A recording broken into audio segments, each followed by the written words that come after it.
Okay, I finished the blanket last night and I sewed it together, and I can say I honestly hate sewing things together, and that is why I do not make blankets that are squares, because every time you go into one of the spots, you're like, oh, it'll be there when I go up again. No, it's not. It hides behind a strip that's like flipped or whatever. So it's not going to keep the zoom on when I zoom out. I mean the flash on when I zoom out, but maybe it will. So here's the full blanket. These ends are very pointy. It's more the pattern that I followed. I made my own crap as I went along. I just made a diamond. Is kind of stubby, and then, kind of pointy. And then this side, if you just relax it, it is clearly the corner, but it is a little stubbier than, say, that corner down there that has the natural peak. And then, so this is what it looks like. Look at my bed. It's enormous. It's freaking enormous. So it is so damn soft. It is so amazing. It is so spongy. Hold on a second. Okay. Here it is on the other side. If you see, I have to tug it. It wants to go kind of like that direction, but you know, I don't block my crap. So there it is on that side. I love it. It's really heavy and spongy. I was going to add a border at the top. Just another, to make it rectangular, I was going to add a big 4 or 5 row of pink here. And on this end, I was going to add a black. But it is heavy enough. It is big enough. It does not need any help. Let's see if I can zoom out. It doesn't like to zoom out there we go. Okay.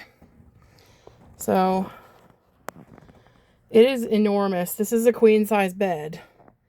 And yeah, it's a square, but when you're underneath this thing, you're like, hot damn. It is so extremely soft. It is so spongy. And I got some white and some yellow, and I'm going to make a striped either baby blanket or maybe one of those crazy cardigan things. But it's so thick, it's like, I don't know. But yeah, this is what it looks like finished. And on the other side with the ties, I tied them in double knots so they'd stay tied.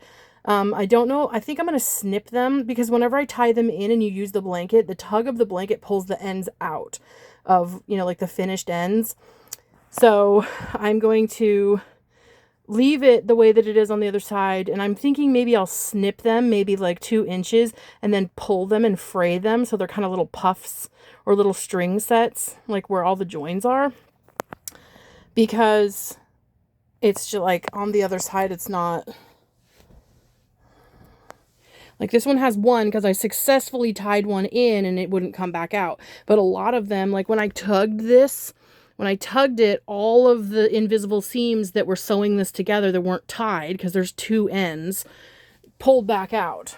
So I'm deciding what to do with that. But this is like legit just like a pyramid. Yeah.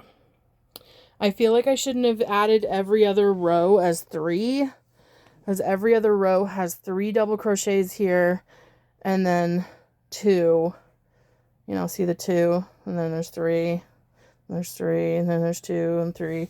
It goes back and forth because it looked like it was getting a little too flat, like it wasn't pointing as much. So I did every other one a 3 double crochet. I'm feeling now maybe I should have just done the 2, and maybe it wouldn't have been so extremely pointy at the ends, but it's still cool, and it's still gorgeous, and it's still really comfortable. But the other ends are almost trying to round themselves. Still works. And every time I crochet anything, it's always the back loop crochet, so it gets a nice ribbed effect. So, sorry this is taking so long to talk about this blanket, but I love it, and I'm going to make something else now.